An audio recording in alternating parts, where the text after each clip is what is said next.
think we are almost live. Okay. Hi, folks. Once again, a hi from Avinash and Jatin from 2am for this Ask Me Anything session. Before we kick the session off in its full glory, we just want to know if we are audible and our video is clear. So a quick comment on the chat would help us proceed. Yep.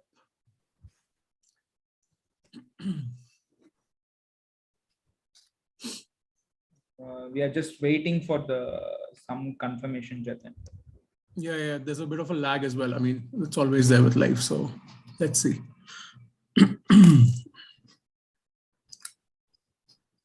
Okay, we've got one confirmation saying AV is good. All right.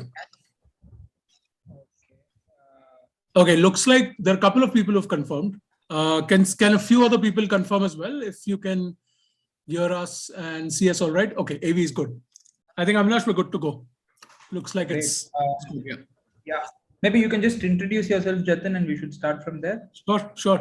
All right. Hi, folks. My name is Jatin. I work at 2IM as the VARC Verbal Ability Lead. I'm also heavily involved in the personal interview training and the mock interview process. That's why I'm here.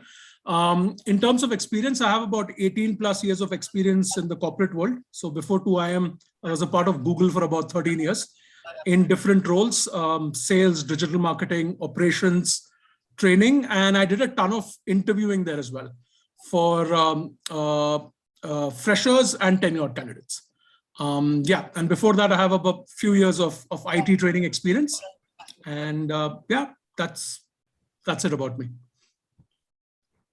That is quite a profile for me to beat. I think the only reason that I am sitting here, guys, is I walked the path that you guys are probably going through. I did my MBA in 2014, so I attended a bunch of interviews in 2013. I think the only value add that I think I can do is I cleared almost all my interviews during that point of time, and even post and during my MBAs, I did decently well in most of my interviews and GDPI stuff, even though I don't particularly possess a great gift of communication or English language per se. So I think I can help with folks who say that, I'm not really good at English. I don't have fancy accents and stuff like that. So how can we build a logical argument into it? I think that's pretty much about me. My name is Avinash, and that's what I think I can bring to the table today. Looking forward to some interesting questions because we are spending our Friday night here. I'm really looking for some action and good questions from you all. Yes. And also, folks, I think Avinash is just being modest about his skills. Avinash, you have done your MBA from where? You did from SPJN, is it? Yeah, correct. Right. And which specialization? Marketing. Great. Yeah. So clearly Avinash is being modest. So don't fall for that. Okay. All right. As he said, it's a Friday night. We're choosing to spend it here. You're choosing to spend it with us. So let's make it worthwhile for the both of us. Please ask us good questions, difficult questions. It's an AMA. So anything goes as long as it's connected to personal interview, right? So that's the only constraint that you have. But any questions related to personal interviewing, please feel free to shoot and we'll do our best to answer it. Cool. So okay. I think should we step into our first question, Jatin? It's the quintessential why MBA question. Why MBA? Okay. You want to go first? Yeah, sure. So folks, the way that I answered my why MBA question was kind of very simple. I thought, where do I want to go? And made MBA the bridge to the place where I wanted to go. That's it, right? So I was really clear on, hey, I want to be the decision maker. So for me to be the decision maker, how will MBA help me? And typically any MBA for that matter, right, I think brings about a certain qualities. You can fit this to your story, but at the end of the day, MBA does a few things, which I think pre-MBA, I parroted it after hearing it from people and seeing, and post-MBA, I'm telling it with a little bit more realization. It gives you a very broad overview of business or the different functions of business. It gives you a very good peer network who are all willing to listen and who will grow into bigger people as time comes. So that's a definitely good thing. This peer network also contributes to your in-class learning. And I think above all, MBA is also a very good filter. At the end of the day, India is oversupplied on a bunch of things and demand constrained pretty much always on the job side. So MBA functions as a good filter in the market. And I viewed it as an escalator or a lift to a higher salary and a better job profile.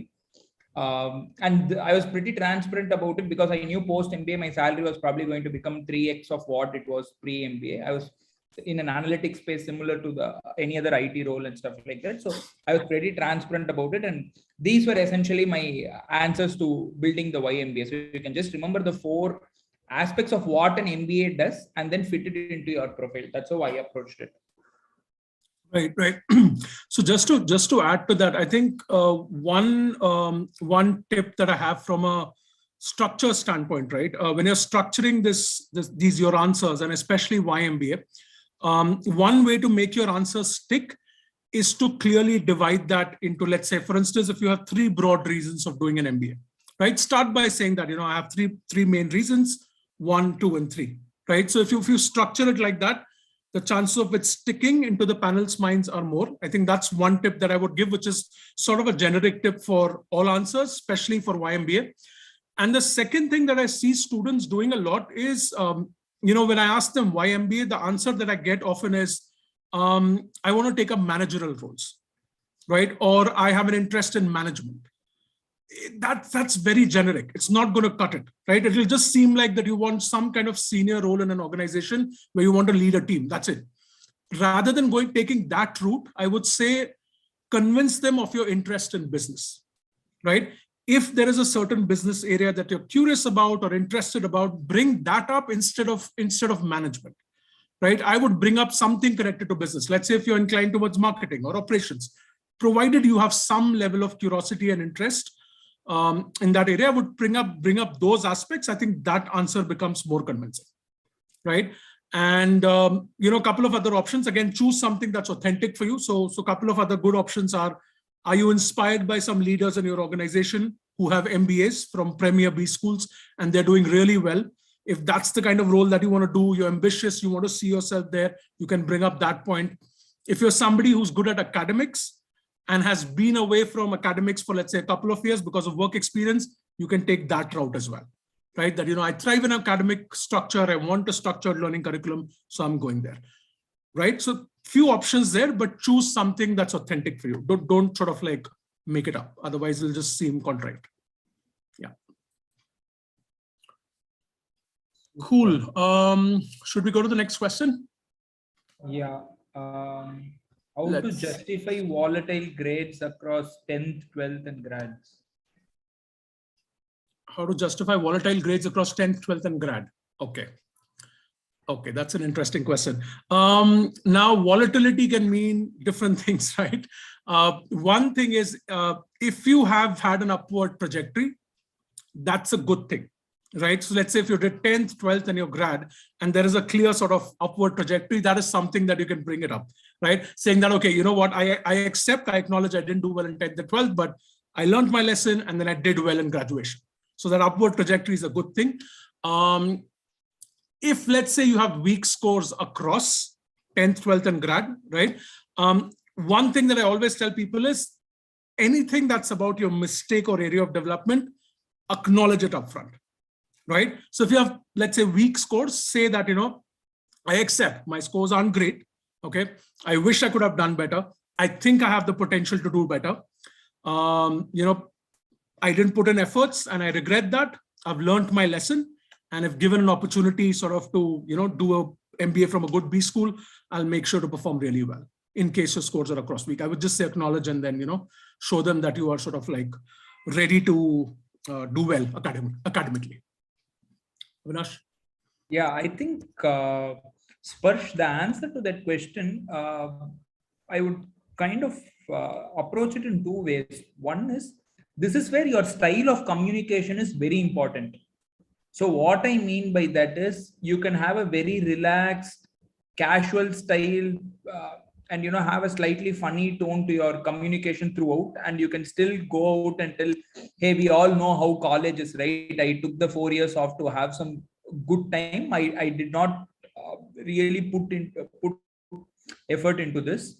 but you need to be very careful, and that should fit naturally with your style. So that is one approach. The second approach is a very reasoning based approach, where you tell, maybe your college is relative grading, and there are people who are doing kind of maybe really well or something like that, or you are not keen on that subjects and you are not a person who will enjoy if the subject is not keen, and that could also become a pathway to your YMBA answer, where you realize that this was not something that you really wanted, and stuff like that.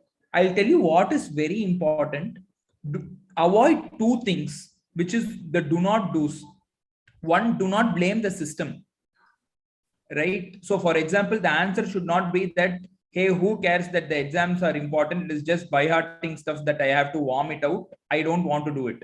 So do not go defensive and blame the system. That is a pitfall.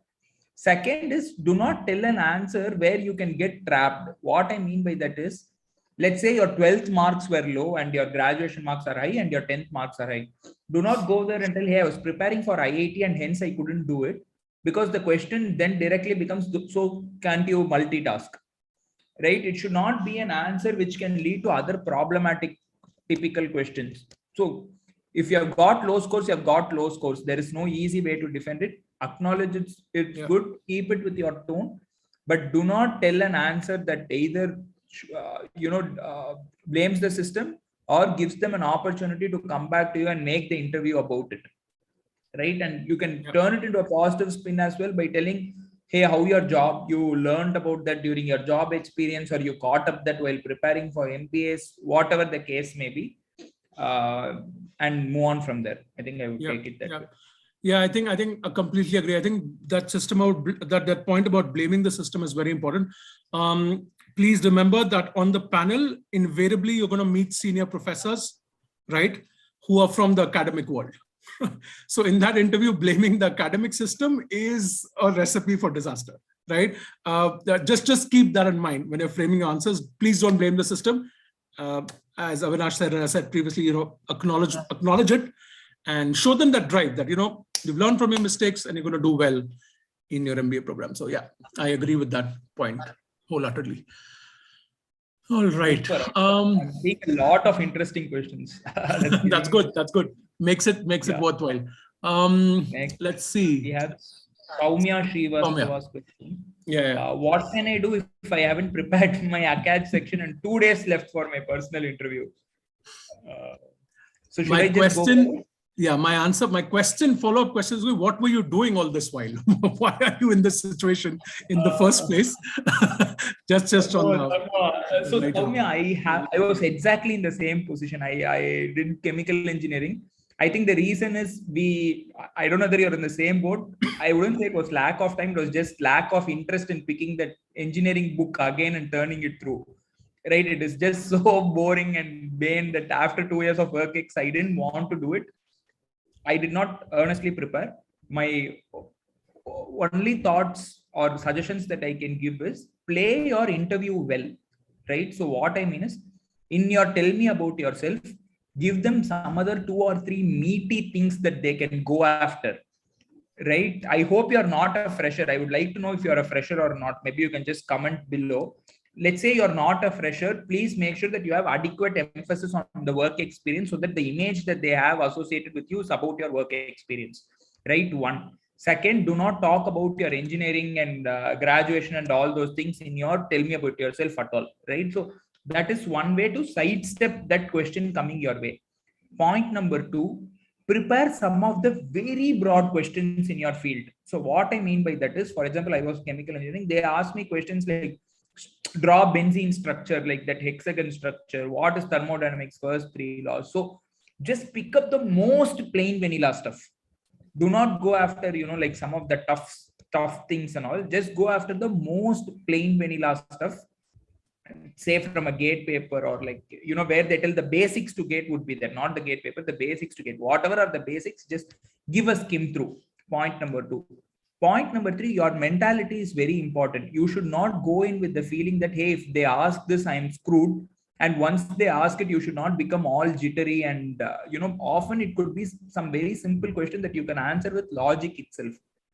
So do not try to immediately remember that formula. Oh, this is what I forgot and I did not prepare and that is what it is. It's not like that. They are not looking for answers to everything, right? It's about how you defend. You can think and tell your answer. Maybe it sells, maybe it does not sell. Then you can see in the second step, but listen and answer well. Do not get jittery. I had this experience once when I gave my IIM Kozhikode interview the first time in 2011. I made this mistake.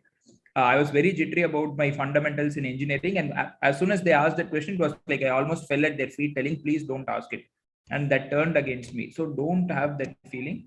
Last and final fourth point, there would be questions where you have no clue about it. Just go ahead and acknowledge that, hey, it's been 2 years since I completed my engineering.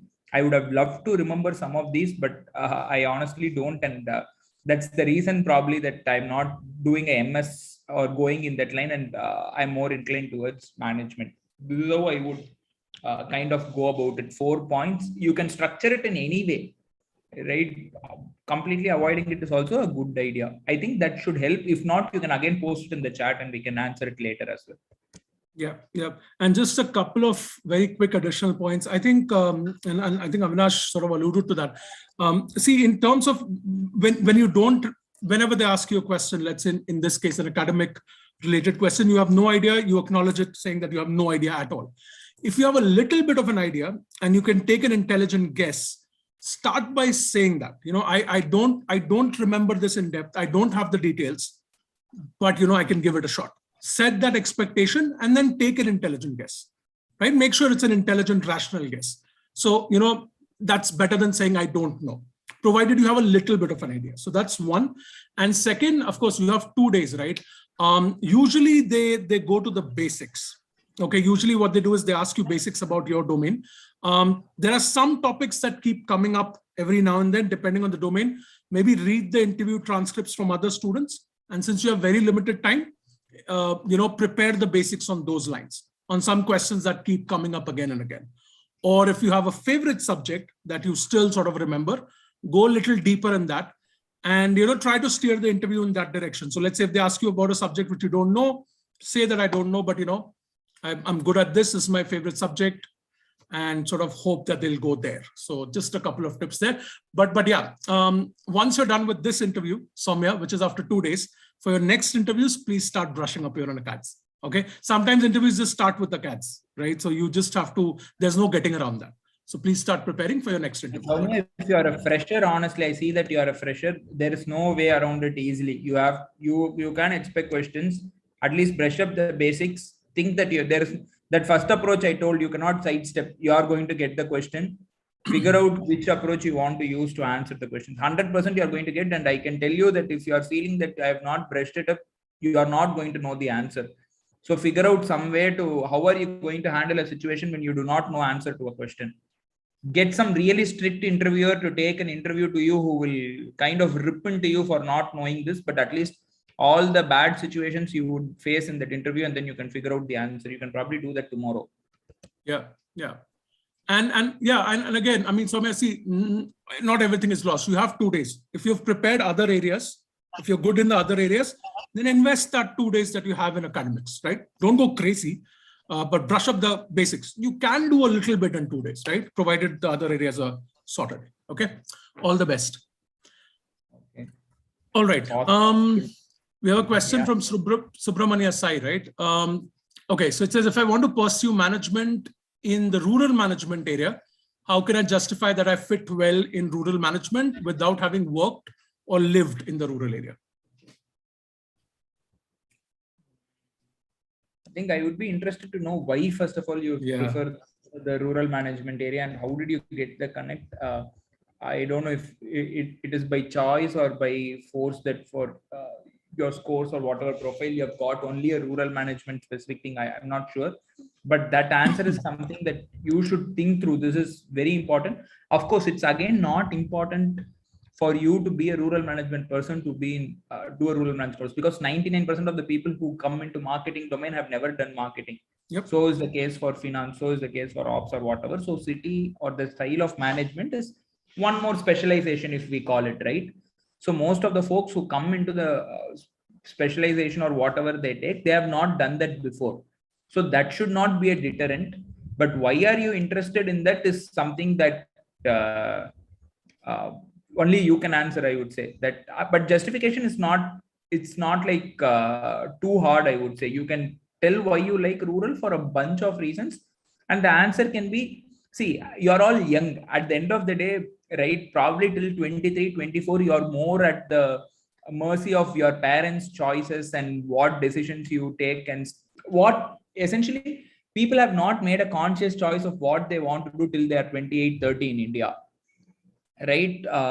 So Sai, I can, like, if you ask me, I'm not going to talk about the rural management interest, but why have you not been in the rural area? I think the straightforward answer can be, my parents have been in city for a long time because of their job. So as a function of that, obviously I was in city. Post that, I had to do my undergrad wherever you do. That's a function of the best possible college that you get. There I met a bunch of people who are from varied background, including the rural area. It was very interesting learning from them, and their lives seemed to be different. Of course, throw in few stats that 70% of India lives in rural. That's become one of the most important consumption drivers. It's important to know it from a business perspective, from a social perspective, from a country perspective, all of these things. So that got me interested in it. But post my undergrad also, the most lucrative or job where I could learn as well seemed to be in the city, right? So pretty much so far, I have not had an opportunity to be in the rural area at all as a function of all these things. However, I have never been averse to it, right? So I hope to change the job opportunities and everything in the rural area post my management degree, and I hope this will give me the opportunity to be in rural area. You can even pitch it that way. Hey, probably if you do a degree in Nirma, you're probably going to end up in Anand. I don't know if it's a rural area. It will be probably very well developed, but somewhere around, right? So probably this degree is going to pave the way for you to be present in the rural area. That could be one approach. Over to you, Jatin. Yeah, I think Sai, again, number one, sort of you need to figure out as to why do you want to get into rural management. There will be some reason, right? See, either there is a connection from the past. Now, in that case, you're saying that you've never worked or lived in that rural area. That's fine. But is there any kind of connection? Maybe some of your family members live there, right? Some of your extended family members. That's the connection. Or have you worked for an NGO that works for upliftment of a certain rural area? Like, do you have some experience in the past that you can connect with this? So that's one. I think the best way to sort of is to connect it with your past, right? If there is any connection. If there is no connection, then is there an interest, right? Like there are people who are very sort of socially conscious, right? Like that, you can live in the urban area, but you can have a lot of empathy and compassion for people living in the rural area, right? For whatever reasons, right? Maybe there are people who sort of, there's this house help, let's say, at your house who comes from the rural area. You've heard about their problems, you empathize with that, and then that sort of sparked an interest in you to work for the upliftment of the rural area. So find out a connection. If not a connection, figure out if you have an interest or passion towards that. And then if it's an interest or passion, then you'll have to convince them of your interest or passion. So because there's no connection, then with your awareness about the problems in the rural area, right? General awareness about the rural areas in India, and also what kind of problems do they face? What kind of government initiatives are going on? Have they worked? What is the impact? All of that, you can convince them of your interest through your knowledge about that domain. Okay, so figure it out. Either it has to be a connection. If not, then interest or passion supported by knowledge. Okay, I think that's how I would tackle it. All right. Yeah. You want me to read it out? What is the Jigyasa Gupta? I did my graduation BSc Life Sciences. How can I answer if asked why shift towards MBA and your grad knowledge becomes waste? Yeah, this has been coming up in interview transcripts. I've seen it a couple of times. Yeah. Then I think you should go first. Oh, okay.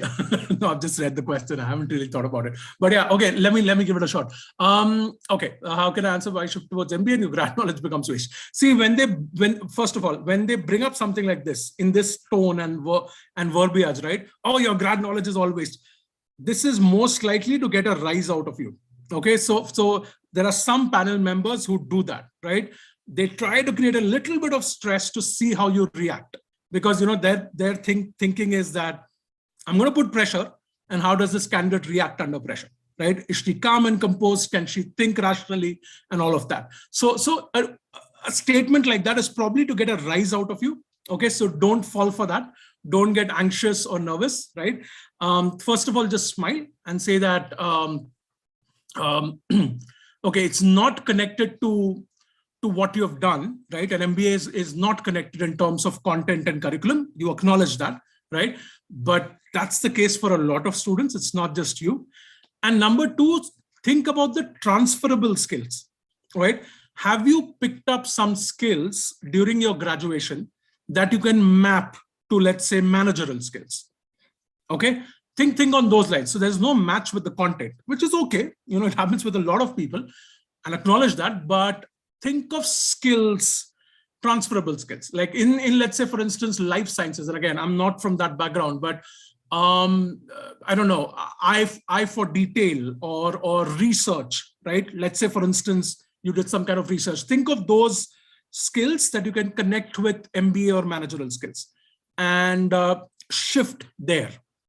Take the discussion away from content to transferable skills that you can take to an MBA, right? Yeah, that would be my sort of tip. Avinash, go for it. Yeah, I think Julia has an interesting question. One way that I would look to answer it is slightly change the narrative on why you think MBA is the most natural progression after a BSc botany. Right? There is no rule that tells somebody who does engineering only should do an MBA. There is actually no natural movement from engineering to MBA as well. It's somehow that just the volume is so much that people have accepted it. So you can very easily build I wouldn't say easily, but you can think through and build a case on telling that, sir, I actually completely disagree. And there is a reason why you think a shift from BSc to MBA is pretty natural, because say in BSc you acquired XYZ skills, MBA either polishes the skills or complements you with newer set of skills that will help you become more well-rounded, both in your knowledge, in your mannerisms, and all those aspects. So I think there is definitely some line that you can pull through, and just understand this business can be done with any line. Right? There is no reason why, and you can in fact tell them that, hey, there are so many engineers who have come to MBA, and that's why probably so many companies are doing well. Throw across through two companies where a botany or a zoology background would help. Again, I'm going to completely make this up. This will probably be nonsense and inaccurate, but think what is the relevant thing for you. Let's say somebody wants to run the Serum Institute of India. Right? Why is an engineer better to do it, or somebody who is from this bio background and all better to do it, who's more apt?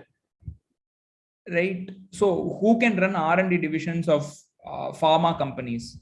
Who will be better suited to do all those things? So the MBA function opens you up into the corporate world, where all sorts of people are welcome and required, more importantly. So there is no reason why, in fact, your why MBA answer should already have answered this question as to why you will be a valuable, different asset in the class. And you can definitely tell the diversity aspect that you will bring in as well. Right? You are not going to be thinking about machines, rather you are going to be thinking about photosynthesis. Let's say there is a topic about environment destruction that comes up because of building of a factory. If an engineer is able to give the answer that, the water cleansing happens or sequestration happens through XYZ process, you can very well take that up, that what is the environmental impact of that. And every business requires that. So if every business requires that, there is no reason why an MBA is, that's not a natural line for an MBA. So you have a lot of things going for you. Pull out the diversity factor, pull out the aspect that this is a natural progression, and have certain examples at the back of your mind that you can just throw at them, telling that, hey, these are the kind of roles and companies that I am aspiring for, and where I would be a great fit with the background that I have. I hope that helps. Yeah, just one more point, because I was just thinking about it. See, and again, choose what is authentic for you, right? That's sort of like my central point. if, let's say, for instance, if you, a lot of time, when one picks up the graduation stream, it's more by default than design, right? We get into a graduation stream because, as Avinash said, there's a parental pressure. Everybody understands that, by the way. The panel also understands how the Indian sort of system works, where you have a lot of parental pressure, and mostly your graduation will be decided by a family than you, right? At least back in my days, which is years ago. I don't know about you, but if that's the case, right? That is one thing that you can bring up, saying, hey, this is what it was. If your interest shifted during your undergraduation, that's also possible, right? Your interest can shift. So let's say you were interested in this area, you're still interested, but now you've developed a keen interest towards business. If that's the case, if that's authentic for you, right? If you are interested in business, then bring that up. Say that your interest shifted during your graduation. Now you're interested in business. Here's why I'm interested in business. And that's why you want to do an MBA. So it's absolutely fine at that age, at that early stage, to talk about pressure from family or change in interests and stuff like that. I think that's very legit. All right. Let's go to the next question. We have, let's see. Just 1 second on Om.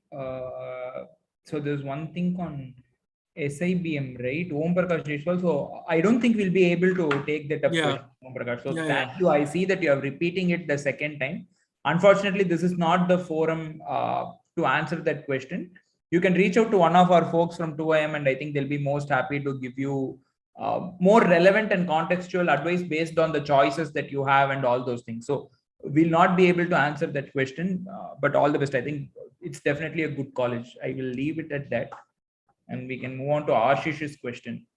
Yeah, I'm from a design background. I feel kind of alone, and finding people who went from design to MBA is rare, and how being from a design background gives me an edge over engineers or others. Okay. I'll also have to think about it. Okay. So I think one thing that comes right off the top of my head, I'll think about this, right? One is, okay, I understand that, you feel sort of alone and all of that. I get that. But Ashish, just remember one thing. Diversity is a huge thing for MBA schools, right? Nowadays, diversity is a huge thing in the corporate world as well. Okay. That's probably one of the reasons it's important for MBA schools as well, because that's what the industry demands from them. So keep that in mind. They want their batches, they want their cohorts to be very diverse, right? From different backgrounds. So as much as this is a rare thing and you feel alone, this can work to your benefit as well, right? Because remember, you're coming in from that diverse angle. So they'll probably be very curious about your design background and stuff like that. So I'm just saying, don't. I understand what you're saying. It's valid, but also you have an edge already over engineers from a diversity standpoint. Okay, since you asked about that edge, right? So you already have an edge because of the background. But let's sort of brainstorm more about this. Yeah, I think I'll just chip in with my 2 cents. So Ashish, this is a kind of question where I will feel lucky if I were you, right? This is a full toss ball in cricket's parlance.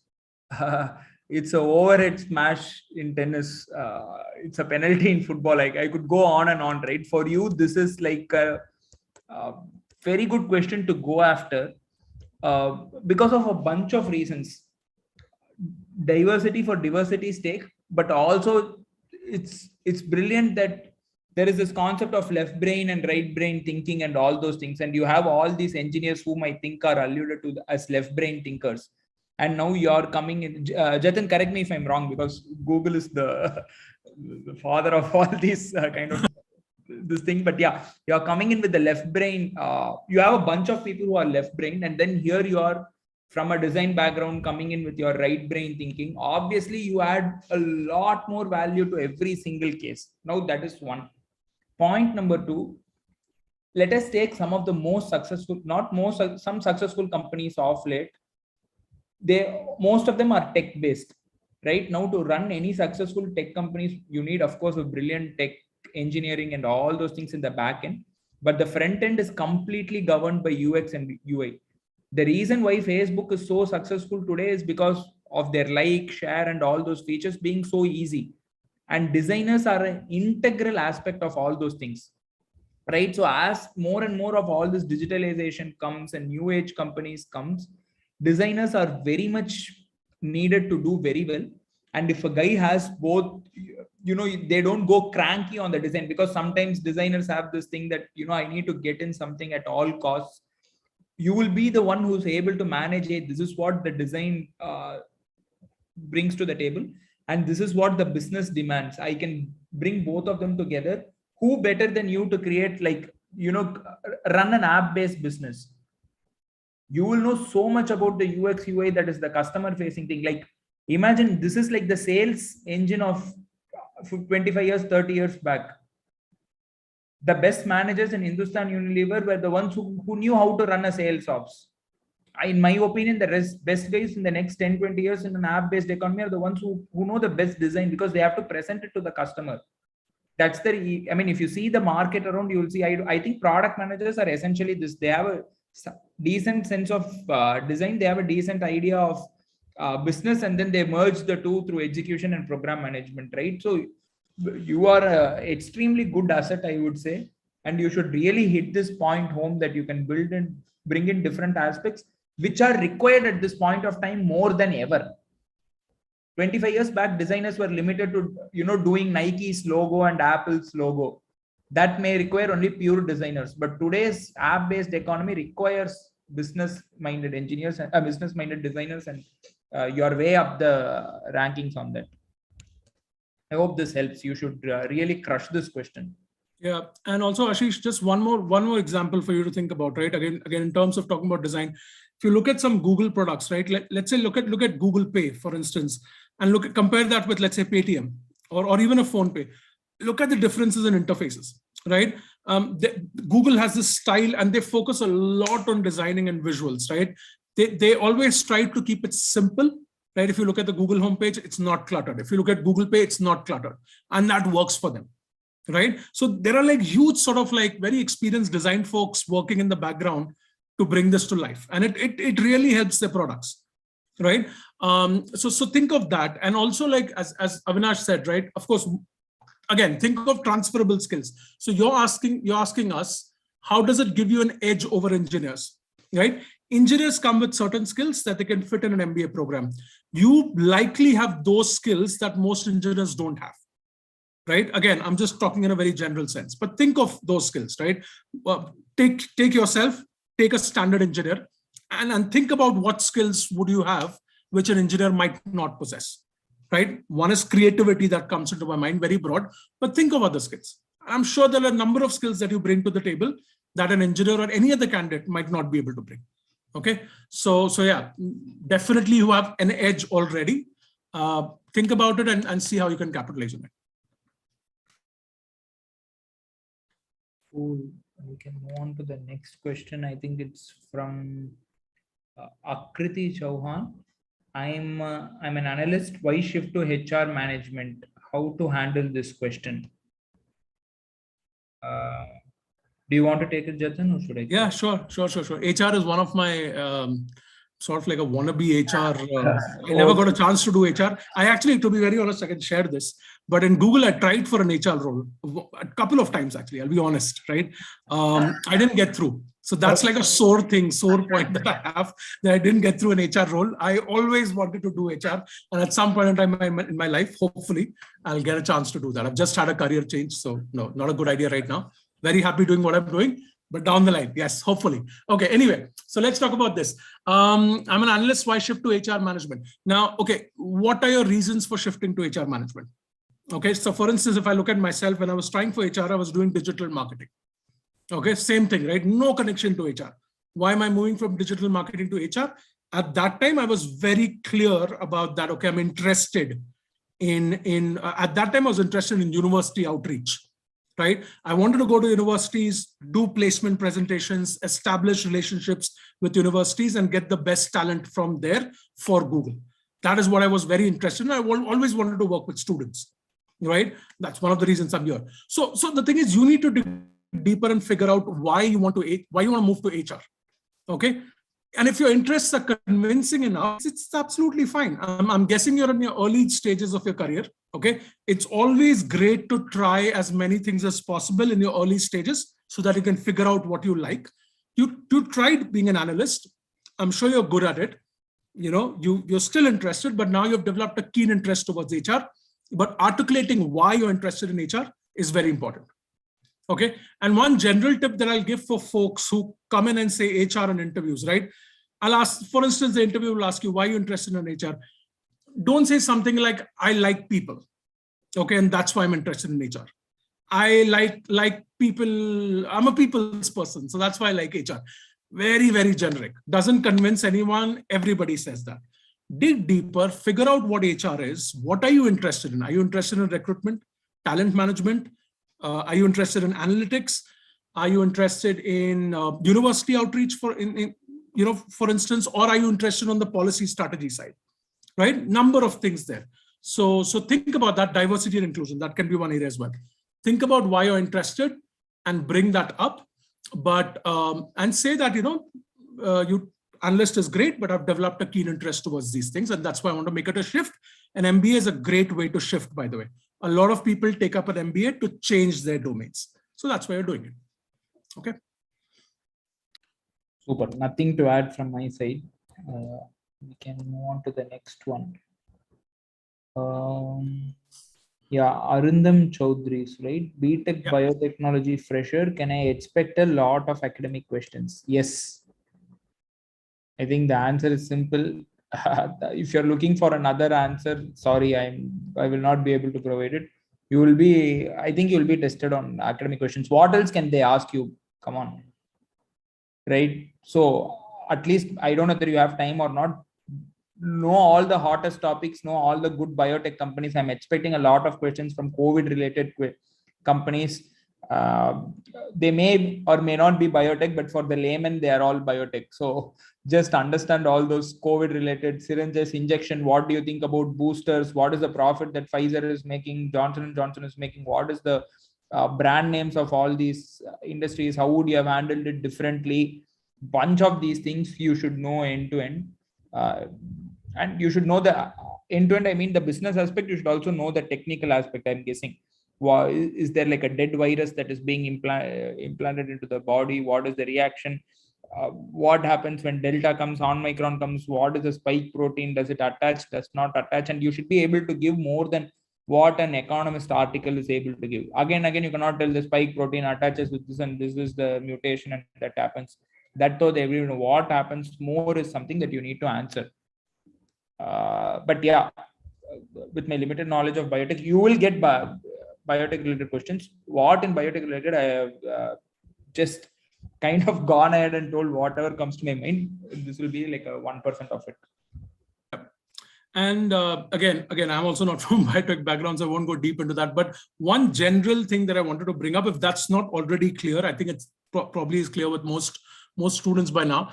The reason why they're asking academic questions is, again, I'm sort of telling you that you are talking to professors, right? You're talking to academicians. Of course, there are industry veterans on the panel as well, but you will find invariably a couple of professors. They're academicians, right? Obviously, they will look for people who have really good chances of succeeding academically in an MBA program. So how do they test that? They will test that through your past academics. What is your past data? Your scores are great on paper, right? But do you really know the foundation? Are you good with your basics? Or do you have a favorite subject and they go deeper in that? So that's the reason they test for academics. And I think it's logical, right, to a certain extent. So yeah, so please do prepare, especially basics, and maybe go deeper in one subject if you have the time. And as Avinash said, current sort of like COVID and all of that that's happening, which is connected to biotech. All right. Okay. Okay. Prerna has a question, right? She says, I want to do my specialization in finance. What kind of questions can I expect and how to improve on overall nervousness in an interview? Avinash, take it away. I think the second part of the question is really easy. How to improve the overall nervousness? Just do mocks. How do cricket players improve not being nervous while batting? They bat a lot in the nets. right? You need to practice. That's it, as simple and straight. No shortcut solutions. If you're still nervous, how many ever mocks you have taken, you need to take into 2 of that, right? I'm not going to tell do yoga, meditation, and all those things. They may all help, but in the specific context, you just need to give mocks. Nothing else. Nothing is the word. I'm very confident of very few things. This one I'm very, very confident. For your nervousness, there is nothing better than mocks. Do not take. Okay, suppose you cannot find enough people to give mocks. Take your answer, go to the mirror, say it 5 times. Set up a Zoom meeting, see your own face, tell it 5 times. Right? Just keep repeating this again and again, such that even if somebody wakes you up in the sleep and asks you, you must be able to tell it easily. Only if you are at that level, when you tell the answer, it will not be like you have by-hearted it. If you are caught in between, right, it will be like you are by-hearting and spurting out the answer. Make sure that you tell it enough number of times, take enough number of mocks. You should be at a good place. Take enough mocks with different kind of people. I hope that you are 2IIM students. I'm not sure. Just work with the coordinators there to get enough mocks for you. Make sure that you have 2 different kinds of interviews, not everything where, you know, it's again and again a smooth sailing. Put yourself under pressure. And what you can do on your own, you can practice the hell out of YMBA. Tell me about yourself. All these questions, practice before the mirror, practice before Zoom, be on Zoom, see your own face and tell it enough number of times with the body mannerisms and all the cues, and you should be able to get it. And one secret alone, I'll tell you, whoever you think is a brilliant speaker, right? They all have practiced, right? From Obama to anybody. Nobody just comes on to the podium and just talks such that everybody claps and stands on their feet and all. The more successful they are at talking, it means the more they have practiced. That's it. There is no other way around it. So that's to the second part of the question. I'll just Avinash, sorry to interrupt you, but that's a really brilliant point. I would completely agree with it. Every public speaker is a good public speaker because they've practiced the hell out of it, and invariably they've faltered somewhere in the beginning of their public speaking experience, and that's how they've learned, right? But preparation is key. I'll tell you, it even goes to the extent of rehearsing jokes. You won't believe it, but let's say, for instance, even business leaders, right? I learned this from somebody in my previous organization. He actually said that not, of course, he didn't say that. But I remember this director of ours who used to be an amazing public speaker, great sense of humor. I knew his executive assistant. She was a friend, and she actually told me once that he actually goes to the extent of rehearsing his jokes before the presentation, right? So the preparation goes to that extent. I think I completely agree. One way of removing nervousness, the best way is to prepare. And also, I'm going to say something that probably will now not, you guys will not sort of, it won't sort of go inside because I understand the pressure, but I'll just say one thing. I understand you guys have MBA interviews and these are premier schools and really, really good opportunities for your career. But please understand that MBA is not the be all and end all of your world, right? If you get to a good B school this year, amazing, fantastic, well done, you'll do very well. But if you don't, there will always be a plan B, okay? You can get work experience, you can come back, right? There are a number of things that you can do. So I'm just saying that please take that pressure off your head that, MBA is the be all and end all of your world. I think that will also help you to curb the nervousness a little bit. Okay, a lot of that is just pressure that you've created for yourself. Okay, all right. I know this is nobody's that theory. You can never apply it. I can guarantee that. I know nobody will internalize the point at this point in time, but I just wanted to say it. Yeah. Cool. Okay. I think first part of the question was that, Jatin, I want to do my specialization in finance. What kind of questions can I expect? So I think definitely if you're going to go out and make a bold statement that, first of all, in most places, there is no questions on finance. So maybe SP Jain is the only one that I know. So if you're put under a gun and asked what specialization, only then should you tell. So this is a general thumb rule, guys. I would say, either try to avoid being very specific because most of the IIMs and other colleges allow you to choose only in the second year. So there is no reason for you to tell it in the first year unless you are a CA or something different like that. For most people, there is no reason for you to tell a specialization. I'm going to assume that this is SP Jain or some other college's interview, or you have a background that justifies this. you can definitely expect questions on the basics of valuation, P&L, Black-Scholes model, what is balance sheet, all those entire things you need to know.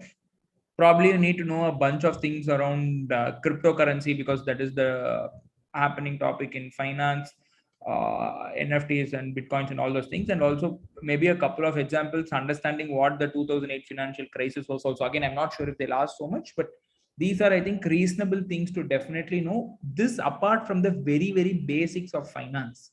You should know some really basic stuff of finance. If you go there and tell that, I'm looking to do finance, I think 2IIM again has some finance booklet or something of that sort that you can definitely use to brush up the concepts and ensure that you know it. Again, if you have a doubt in that, do not mention. If you have to mention for some reason, ensure that your bases are covered and you are really looking forward to questions in that field. Because there could be finance professors sitting on that side of the table. Absolutely. And I think I'm guessing, Prerna, again, as Avinash said, if you have a background in finance, and I'm guessing you have it, so then expect questions, technical questions around what you have done. So let's say, for instance, I was recently conducting a mock interview for a student from Goldman Sachs, right? He was into asset management. So then, he can expect questions around that. And of course, Goldman Sachs is into investment banking heavily. So because the company is into that and you are not from that domain, they can ask you some questions around that as well, right? Also, in general, finance questions, of course, cryptocurrency is one. Budget is something that you should have a good handle on, right? As a finance major or somebody with finance experience. Then I was thinking of some other topics as well. Yeah, bunch of IPOs, right? Like the stock market. Bunch of IPOs have come out. Fintech is a domain that you should definitely focus on. The whole fiasco around BharatPe right now that's going on. That's one. Fintech is booming. IPOs, whether you look at the LIC IPO or Paytm valuation, Zomato and stuff like that, look into those things as well, right? Apart from the technical basic questions around finance. Okay. Anish Biswas. Oh, Anish is my friend, not my friend, and student and friend. He haven't faced any generic MBA interview questions as of yet. Is this a bad sign? Keeps me up at night, to be honest. Nothing like that and all. I think nothing. Maybe you can just revisit or tell me about yourself. If you have done enough mocks, then never worry. I don't think anything is wrong. Yeah, and I think I know kind of see where this concern is coming from. So Anish and everybody else, right, who's listening, I understand that you're preparing a certain way. You prepare for certain sort of standard questions. Why MBA? Tell me something about yourself. Prepare for academics, work experience. There's a structure, right? Then you give a mock interview.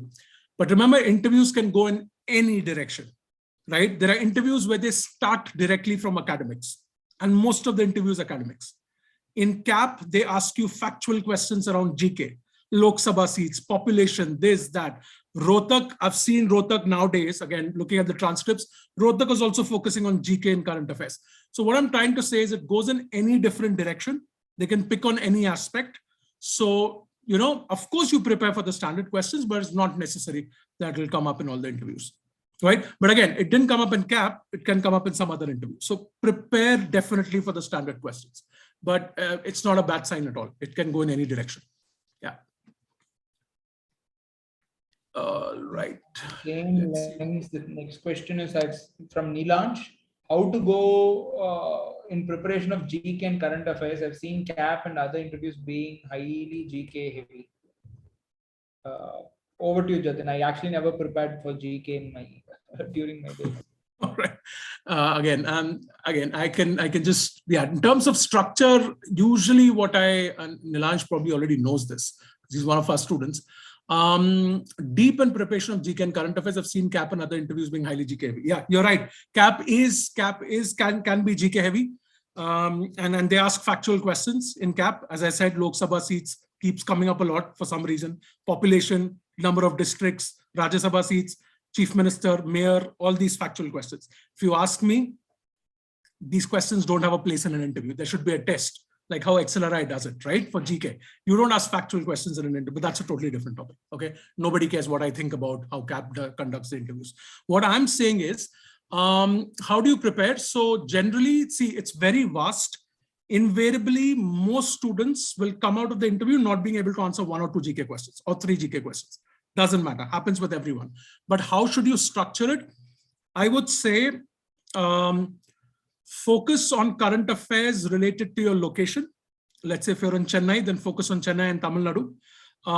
Focus on current affairs related to your domain. If you're in IT, then what are the current affairs related to IT?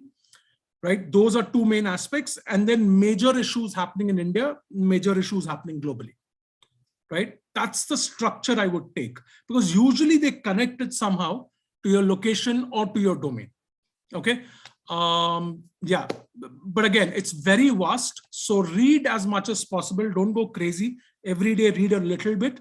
And whatever you bring up, right? Like say, for instance, if they ask you budget highlights and you say, oh, the government's going to introduce a tax on cryptocurrency, then you should know what cryptocurrency is, right? At least the basics.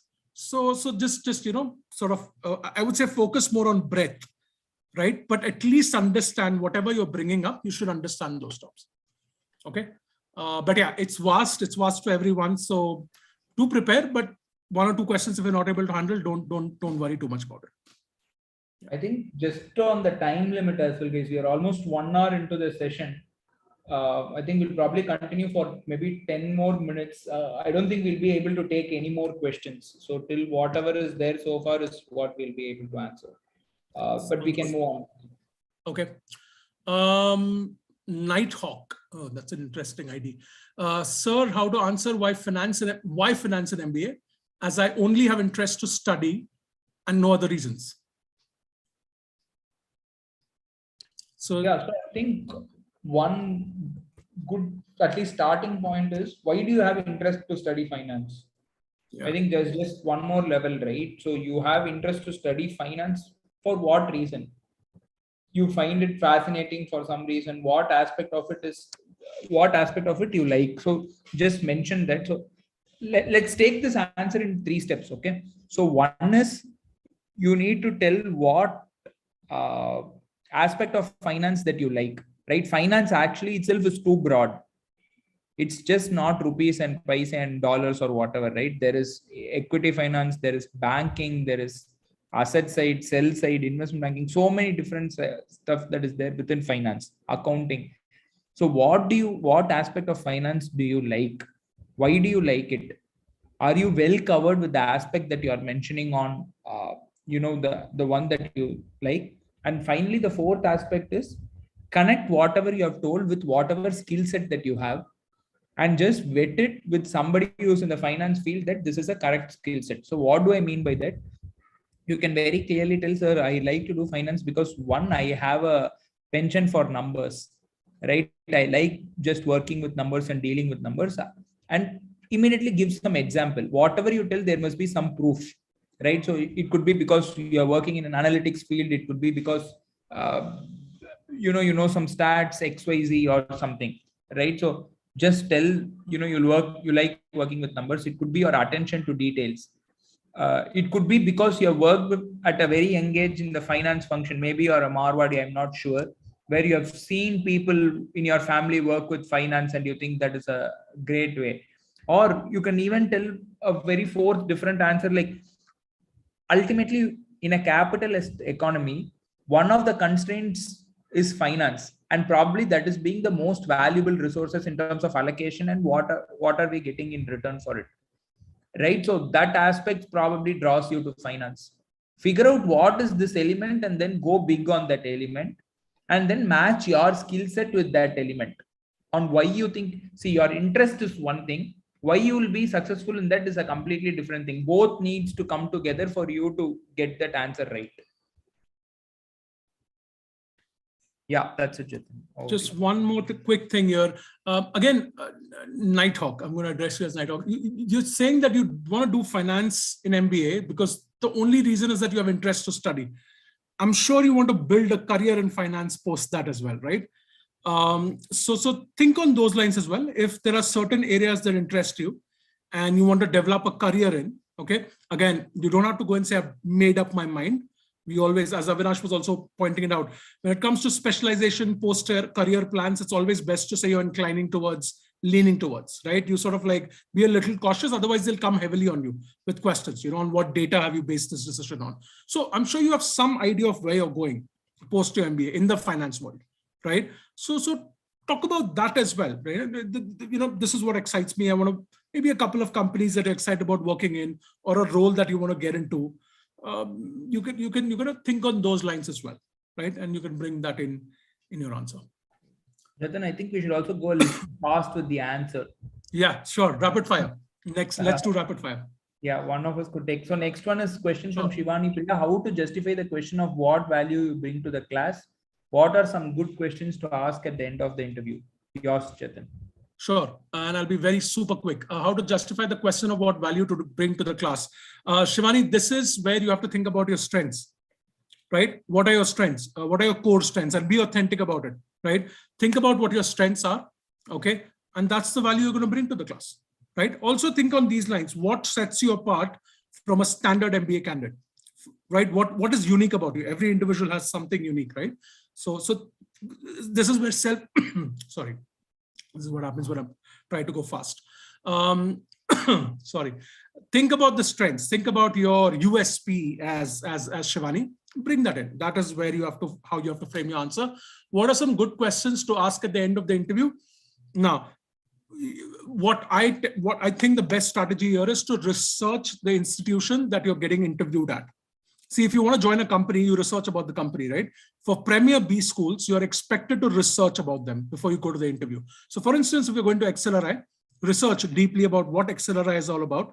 In your research, if something catches your eye that you're interested in, ask a question about that. So for instance, a good question that I've heard is, IIM Ahmedabad, or mostly all IIMs, have a startup incubator club or whatever, where they fund initiatives. So somebody who had entrepreneurial ambitions had a question around that. So whatever comes up in your research, I think if you make it specific around that, that's a good way to go about it, rather than asking a very generic question. Okay. Avinash, over to you. Super. No, I don't have much to add. Next, Shashwat, I think your question on how to prepare, you should really reach out to our exam specialists from 2IIM. I think Subhash, Abhishek, Suhas, anybody will be able to help you on that. You can just reach out to them and they'll get back to you, as we are curtailing this to interview. Next is Sanket. What to say when the interviewer asks, what if we do not select you? You want to take it? I think the simple answer to that is tell something that is consistent with whatever you have said before, right? It could be that I'm going to continue working, or I'm going to reattempt CAT based on your age, or I'm going to look at different colleges, similar companies where I'll be able to do the role that I would like to do and stuff like that. It should not be tangential. You cannot tell I'll go do MS. You cannot tell I'll apply for PhD. That's it. I think that's the very simple thumb rule. Straightforward answers are I'll try for CAT again next year because there is a reason why you tried, or you could say that I will try for some other companies that could also give me this opportunity. If you tell the second one, the question will immediately become like, why don't you do that now itself? So just be careful of all those things. Don't tell some tangential answer which doesn't fit with your story. If you're interested in finance, you can tell I will try for CFA, for example. That is all a neat, clean answer. That's it, Jatin, from my side. Do you have anything to add on that? No, we can go to the next one. Yeah, Om Singh. I have switched from my first company after 7 months. If interviewer try to ask something on that, like why switch came this early, how should I defend it?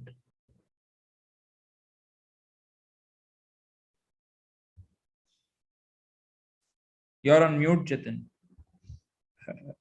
No, I was just reading the question.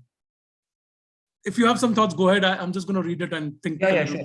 So Om, again, there could be multiple reasons why you could have switched, right? Did you switch for better opportunity? You got something in campus, but then you had something else better that came off campus. You switched it. Very valid reason. I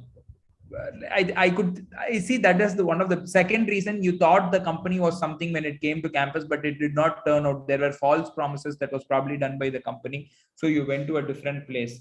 Third reason, probably you were, again, I'm telling you, are always inclined in a certain kind of role.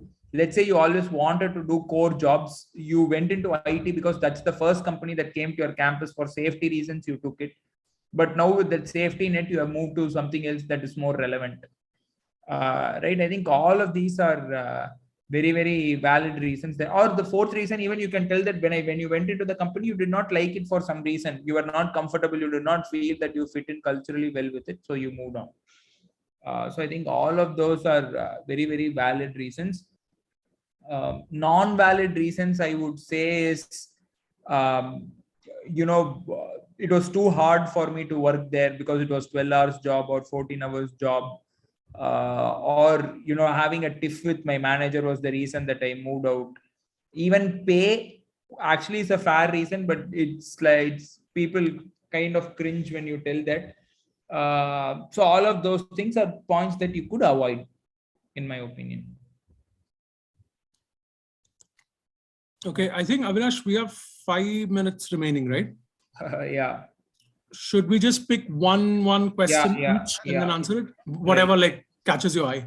And folks, I think what we can do is, I understand that there are some questions we might not be able to answer. Feel free to put that in the comment box of this video. Okay, more than happy to, Avinash or I can jump in and put a response there as well. So we'll make sure it gets answered. But otherwise, I think just to wrap up the session, we'll pick maybe one question and answer that. I'll answer one thing quickly. Akhil, you should not lie about anything. I was gonna say that as well. Yes. Please don't lie. Please don't bluff. Please don't lie. Just be honest, but be strategic. Package it well. Yeah. But please speak the truth. Richie Matthew, if you're in Whiskey House, Shillong will be equivalent to Kozhikode and Indore. Otherwise, I very clearly think Kozhikode and Indore are better. So, yeah, that's the answer for that. Definitely Kozhikode and Indore are better than Shillong. Which one catches my eye? I'll take one, maybe the last one, just in the interest of time. Aditya Jain, what to say? The interviewer asks, how did you prepare for these interviews? Did you take any coaching? Right. I think this question was asked to me before as well. I would say best is to say that, you took up a CAT coaching program, okay, for CAT preparation. And as part of the preparation, one of the modules was GDPI coaching, right? Put it this way. There was a part of your course. And yes, that involved a quick interviewing training, a couple of mock interviews, and that's what you've done in that area. So position it like that it was a part of the overall package you took, and that's what you did, right? The idea is, of course, the idea is to sort of not say that you've extensively been coached in the personal interviewing space, right? So say that it was a part of your course and involved a couple of mock interviews or training and feedback, right? That would be a good way to handle it. Avinash, you want to take? I have to take one last question. Paresh, since he has repeated it twice, if you're going to Great Lakes PI or Stanford's PI, it doesn't matter, Paresh. The questions are going to be very similar as far as I know. The preparation remains the same. Unless they have some different flavor to it, like specialization or something. 90% of the preparation is based on you. So get the fundamentals right, get those usual big 5 questions correct, and that should be a good starting point. The only other thing would be refer to Pagal Guy, or I don't know if 2IIM maintains a repository or one of the other portals to see if GLIM is asking some certain specific PI tendencies that you can pick out, like GK, XYZ, that maybe you want to stress a little bit upon. But the basic preparation, I would say still 80% is answering those big 5 questions, the basic questions, and then go ahead from there, Paresh. I think with that, we are done here, folks. We have short the time by 8 minutes, but I think it's okay. Really happy. I hope that this really helped you guys, whoever have come in and the questions that we answered. Thank you so much, Jatin. Any part? Yeah, thank you everyone for spending a Friday night with us. I hope you got value out of it. As I said, please put your questions in the comments. If you have additional questions, we're more than happy to answer. And all the best for your interviews that are coming up. Okay, keep preparing. Good night. Folks, bye.